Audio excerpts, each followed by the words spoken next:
Estás escuchando Huellas con Jaime Ramos.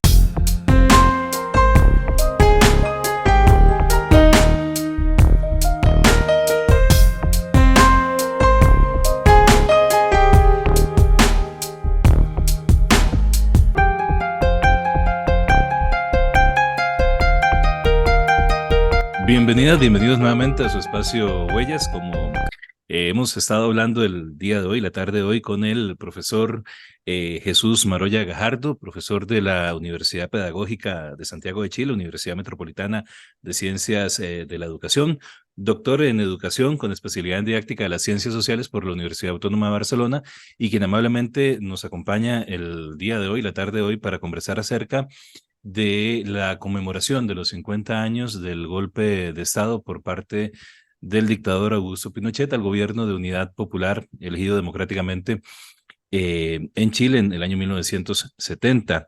En la primera parte hablábamos de los aspectos que tienen que ver con lo historiográfico, con los procesos, con el contexto histórico, político, social, y de las principales reformas educativas, entendiendo precisamente que la educación es una arena en disputa, es un espacio en disputa siempre por los distintos grupos del poder, por la significación y las repercusiones que tiene.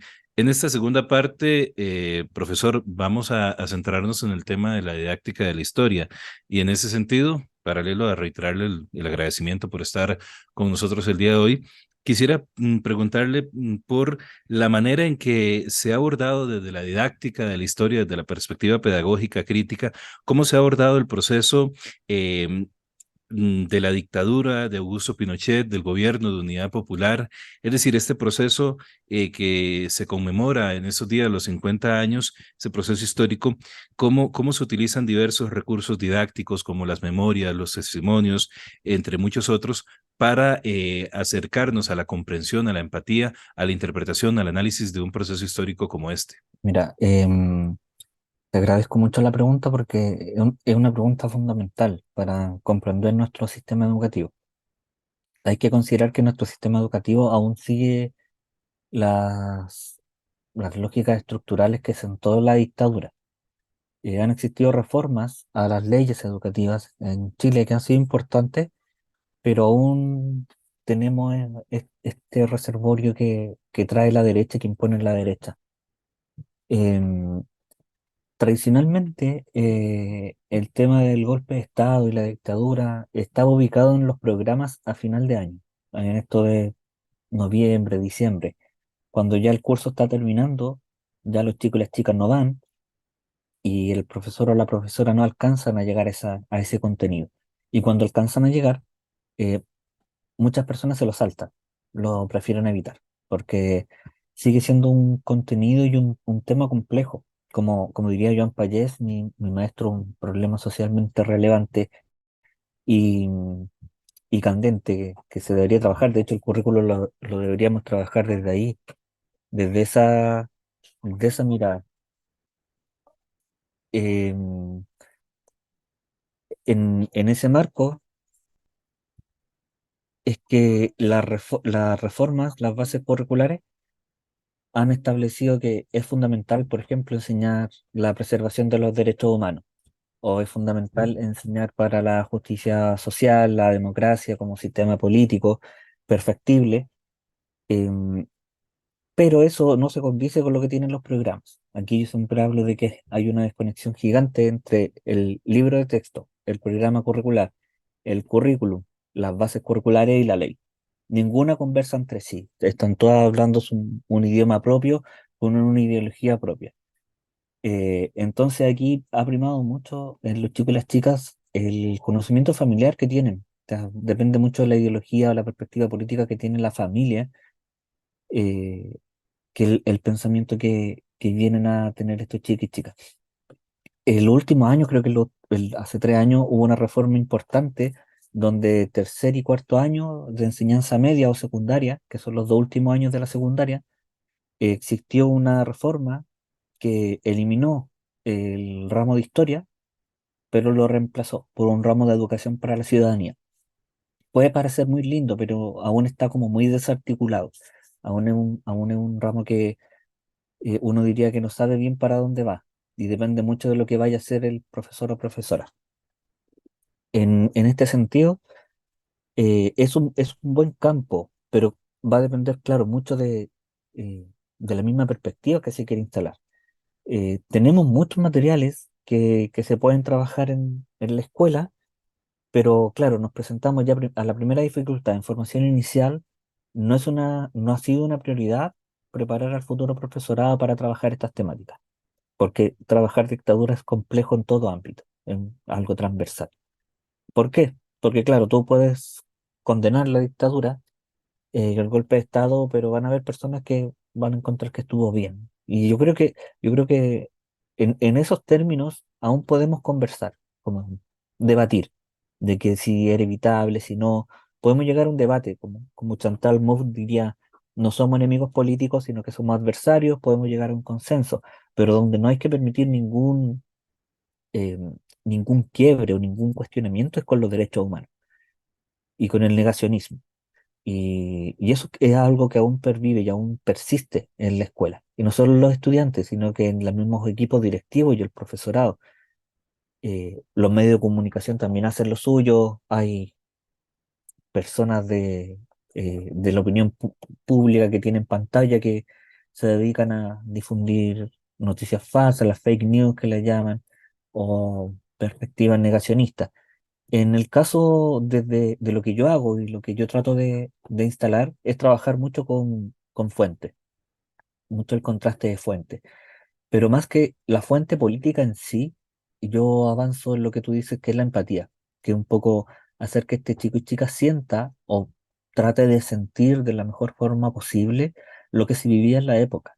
Porque claro, podemos leer un texto político, un texto de la CIA, etcétera, que sí puede ser muy interesante, pero a mí me importa más lo que pasó con las personas individuales, esta humanización de la historia.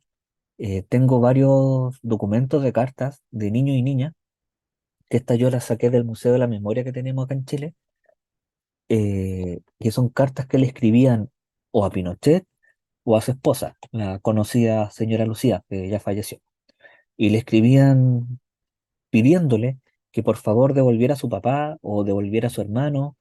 Y eran cartas, pero son cartas conmovedoras y de una pena que es terrible, porque son niños pequeños que le escribían, y a mí hay una que siempre recuerdo que le dice, yo sé, señora Lucía, que usted es muy católica, es creyente y es una buena persona, se ve muy bien en televisión y por eso yo le pido que me diga dónde está mi papá, que desapareció, lo extrañamos mucho. Y son cartas de puño y letra de niños, no son fuentes directas.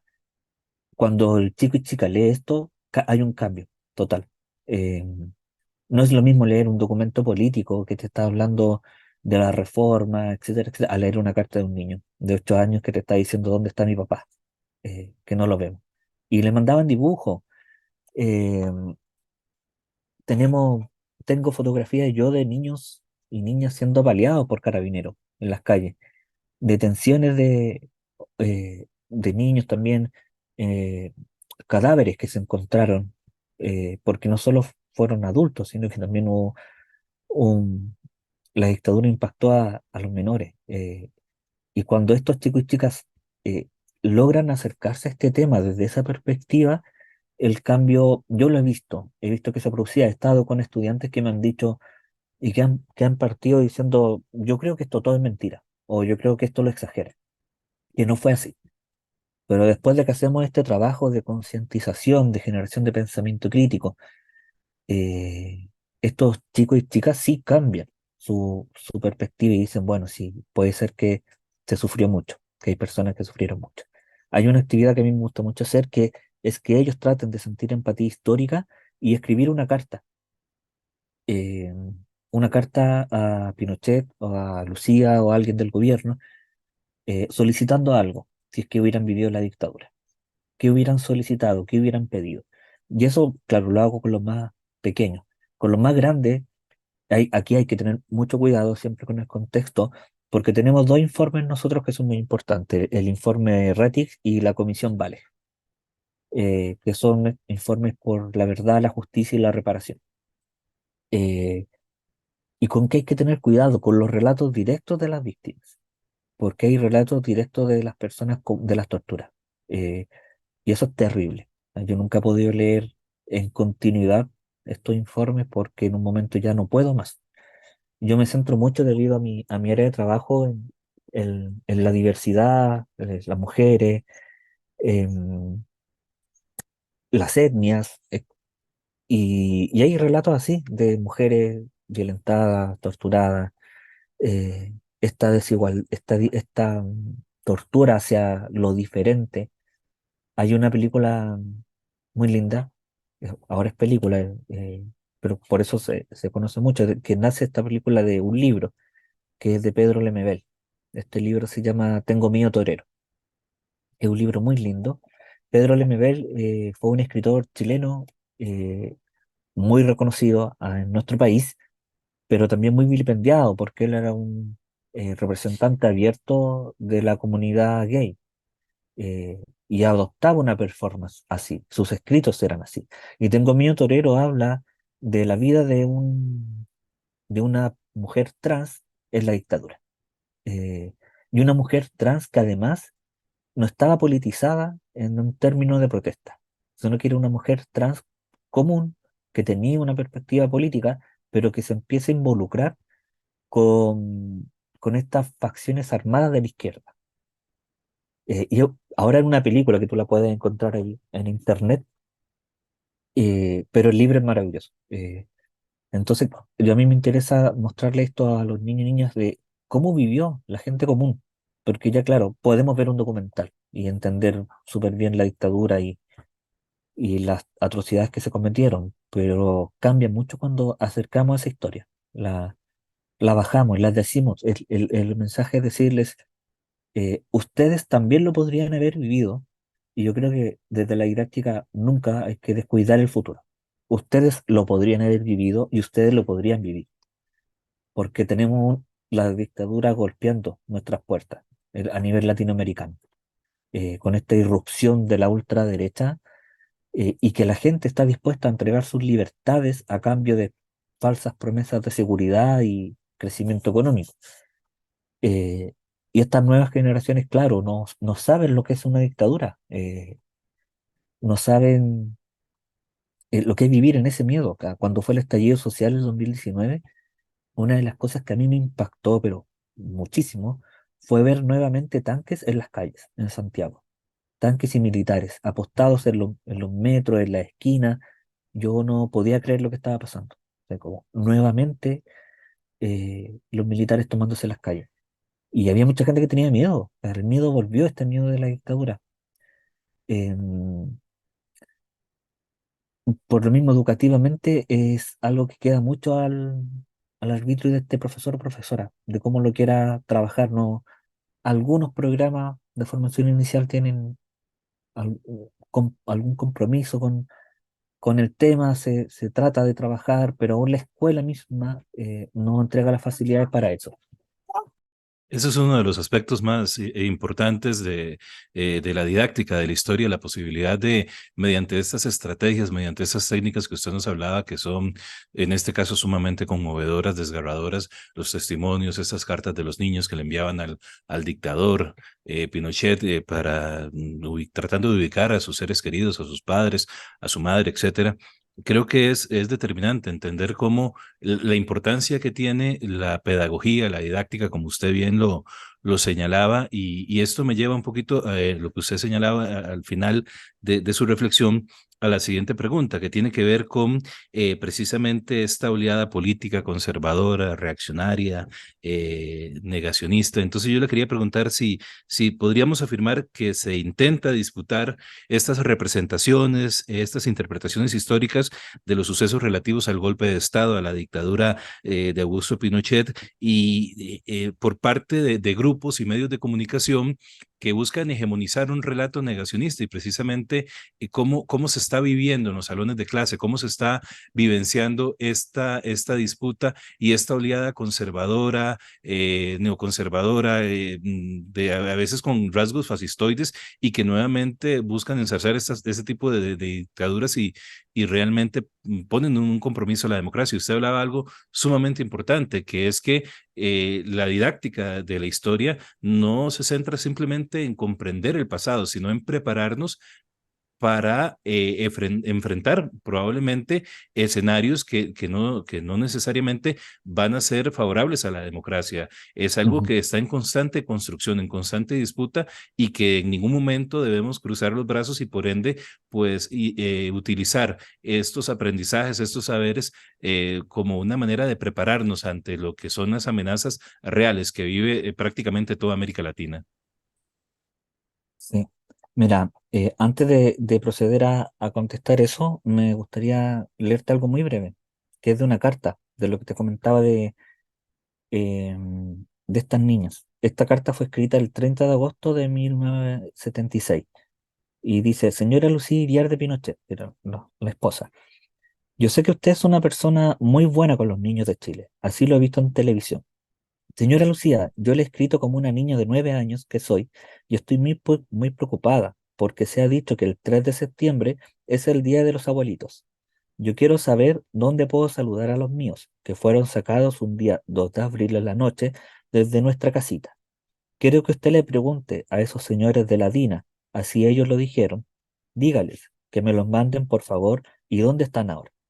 Yo siempre pienso que lo bonito y feo no se olvida y nunca podré olvidar cuando fuimos sacados juntos a mis abuelitos y otros familiares con los ojos vendados y traídos a Santiago. Aquí nos dieron pastillas, golpes y nos preguntaron qué le hacían a mi abuelito siendo ya un ancianito. Usted es madre y abuelita también, y quiero que vea en mí a una nieta de Chile con mucho dolor. Yo me pregunto si es malo haber tenido la idea de ser diputado de Chile, mi abuelito, para una nieta del señor Pinochet. ¿Será malo que su abuelito haya tenido la idea de ser presidente? Em, yo me pongo la mano en mi pequeño corazoncito y me dan deseos de gritar bastante. Es lo más que quiero en la vida, pero siempre termino llorando.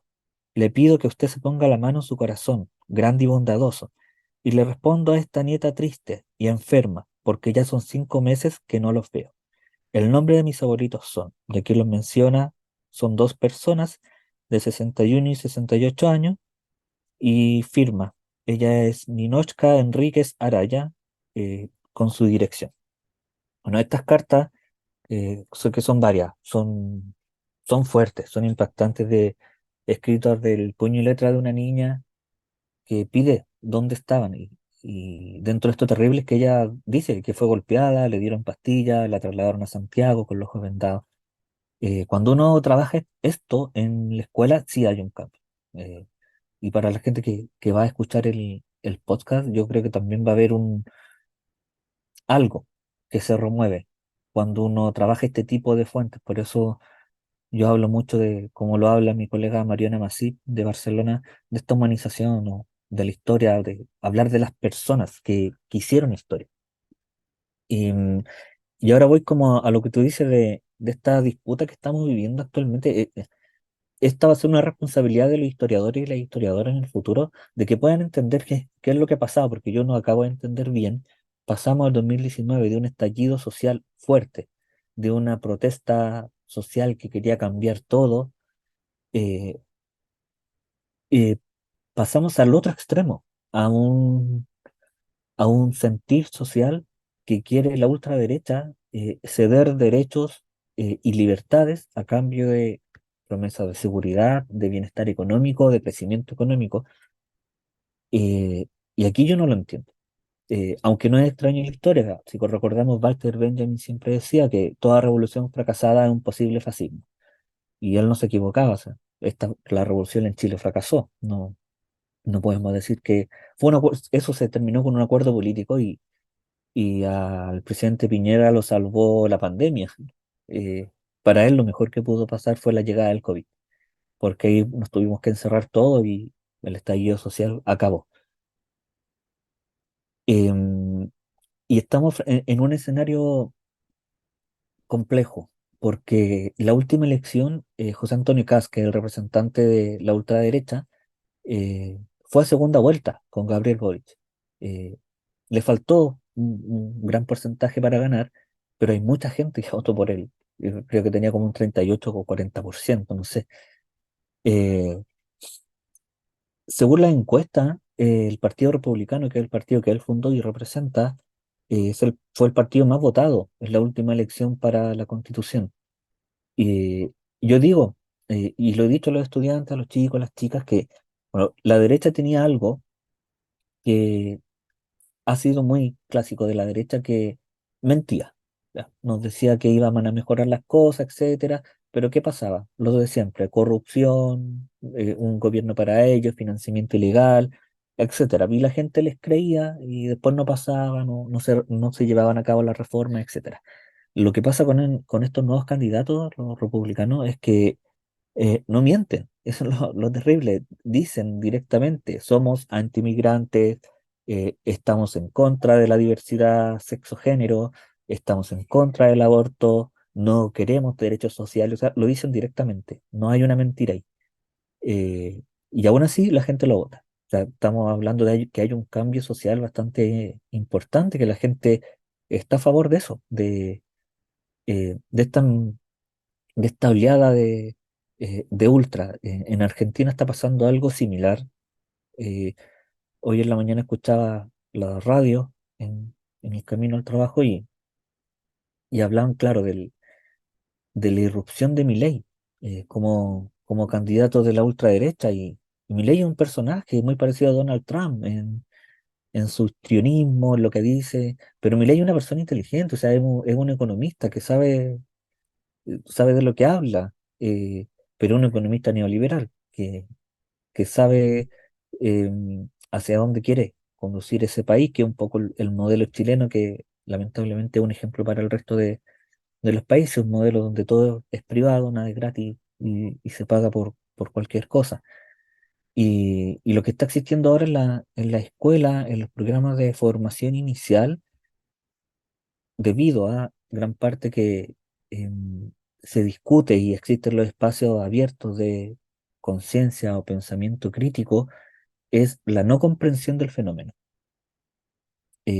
Slavoj Zizek diría que es normal en esta época que nos hemos dedicado a hacer muchas cosas, pero no a pensar las cosas, no hacernos las preguntas correctas. Yo creo que eso nos falta. Un poco parar esta vorágine de publicar, de trabajar, de estar ahí en una rueda interminable y detenernos un poco a pensar qué está pasando. ¿Cómo llegamos a donde llegamos? O sea, ¿en qué momento? Yo no lo sé. Pasamos de una izquierda revolucionaria a una ultraderecha conservadora. Y en la escuela esto se está debatiendo. Eh, Eso es bueno, ha llegado un poco, ha irrumpido la política y la contingencia. Pasa mucho que el profesorado no quiere tocar estos temas. Y yo hablo mucho cuando hago capacitaciones a colegas o en la misma formación inicial, que si uno le pregunta a un niño o una niña, eh, ¿qué hizo Cristóbal Colón? Probablemente no lo sepa, porque no lo ha estudiado, o sepa algo. Pero si uno le pregunta quién es Kast y qué quiere hacer Kast, lo sabe. Y claro, es un problema recurrente que Joan Payer lo decía, Anthony Santisteban lo dice, que no traemos el presente al aula y no traemos sobre todo un pensamiento de futuro. Pero si yo les pregunto a estos chicos y a estas chicas qué piensan de la nueva constitución, van a hablar mucho, muchísimo. Pero si les digo qué piensan eh, de la independencia de Chile con Bernardo Higgins, probablemente no digan nada. Entonces es un reclamo permanente del profesorado que el chico o la chica no habla. Yo les suelo decir, es que no hablan porque no se hacen las preguntas indicadas, porque si les preguntamos sobre su mundo, sobre su realidad, sobre sus problemas, tienen mucho que decir. Y eso no está llegando aún al aula. Está instalado en los programas de formación inicial, pero tampoco como un contenido habitual, sino que con algunos cursos optativos, cursos monográficos que le llaman, que se trabaja un tema particular.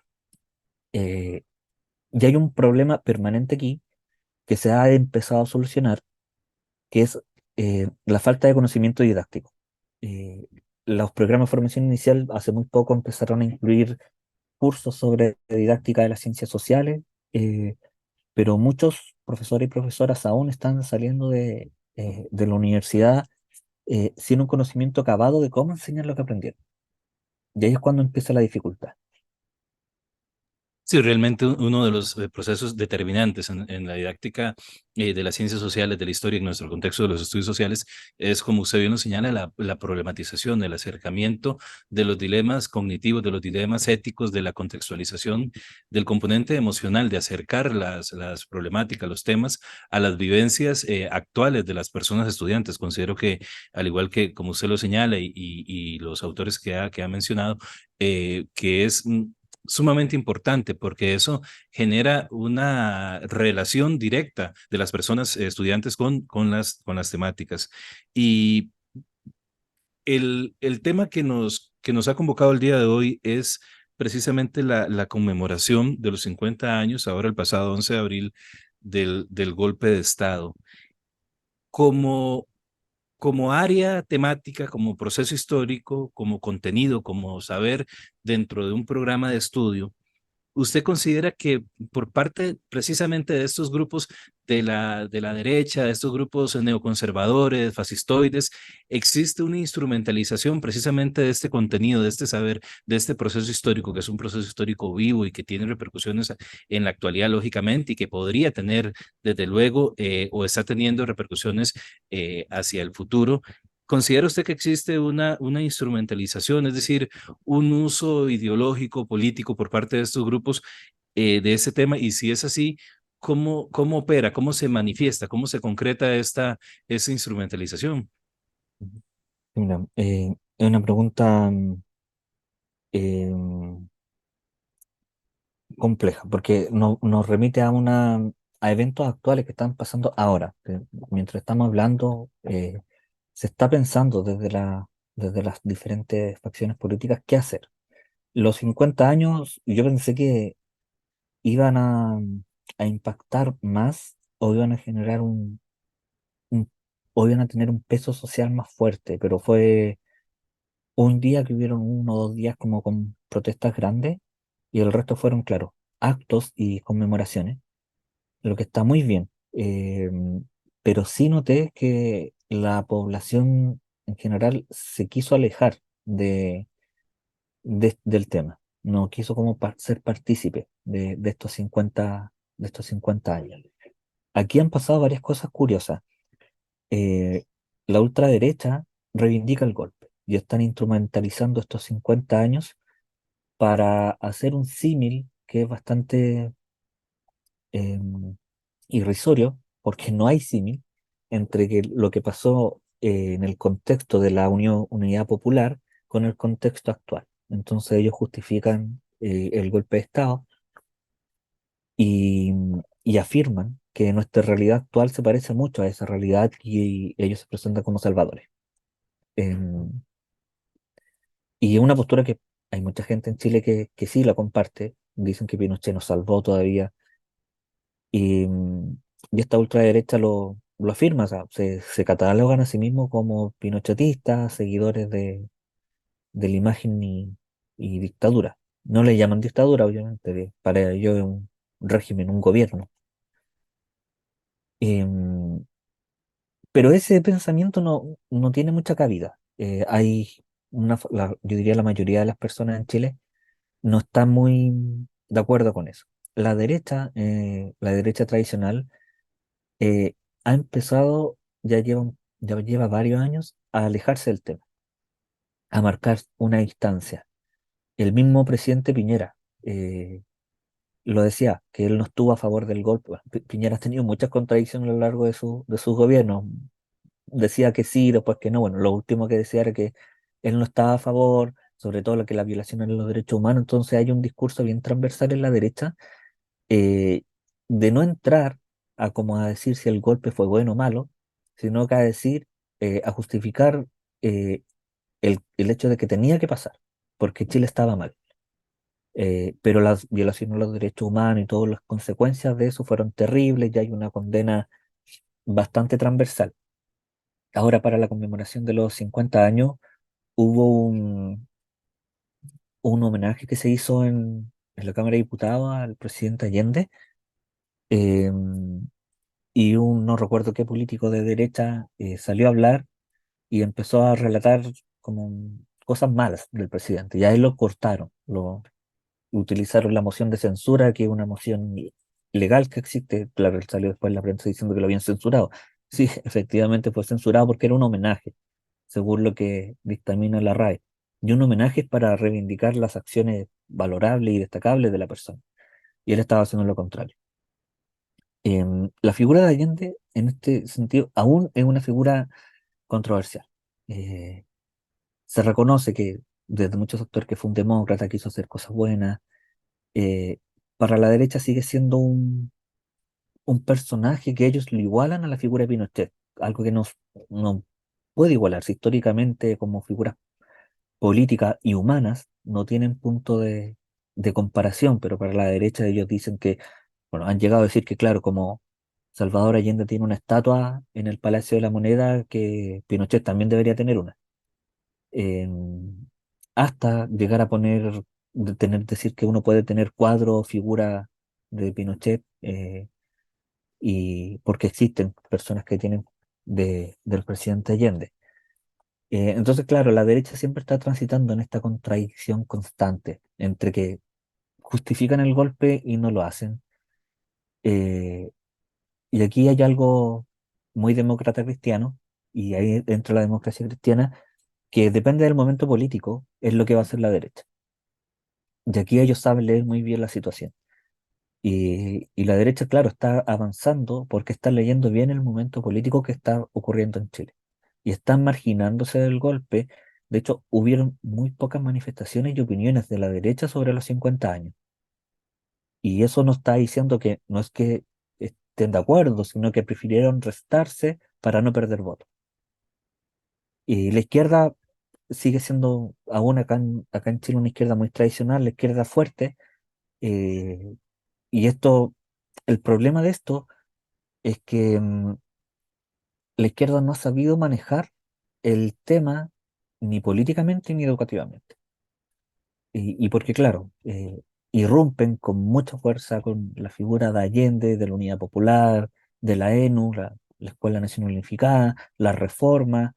Y cuando te irrumpen con todo ese contenido de un golpe para reivindicar todo lo que se trató de hacer, es súper complejo de trabajar en el aula o trabajar con personas que vivieron la época. De ahí la izquierda ha fallado porque no ha sabido leer el contexto social ni político que se está viviendo, y menos el de la escuela. Eh, yo siempre digo que es algo muy curioso, que la escuela va a un tiempo y a una velocidad mucho más lenta de la que van los cambios sociales. Y eso que un cambio social demora en que ocurra. Y cuando ocurren cambios sociales, la escuela no cambia, sigue funcionando bajo estructura antigua. Entonces, para poder hacer reformas en la escuela, tenemos que hacer reformas pasadas que ya se hicieron socialmente.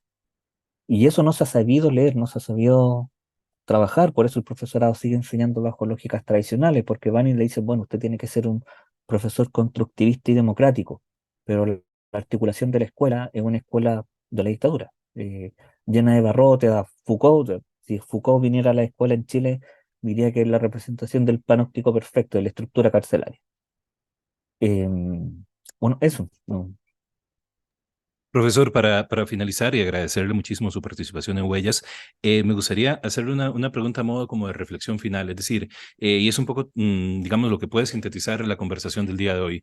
¿Cuál es la importancia que, según su criterio, tiene el abordaje pedagógico de estas temáticas en el contexto actual, sobre todo en una clave de formación ciudadana, de formación política, en el contexto ya no solo chileno, porque como usted bien lo decía, es un problema, es una problemática política, cultural de toda América Latina, es decir, el surgimiento de figuras como Kass, como Milei, como Bolsonaro, como Donald Trump, etcétera, etcétera, están copando los espacios de la opinión pública y están generando un sentido común muy peligroso de cara a lo que pueden ser regímenes todavía más autoritarios de los que hemos vivenciado hasta ahora. Entonces, me gustaría, como cierre de este programa, pues preguntarle sobre esa valoración, ese análisis de la importancia que tiene la didáctica de las ciencias sociales, la didáctica de la historia en este tipo de procesos de formación de conciencia política e histórica.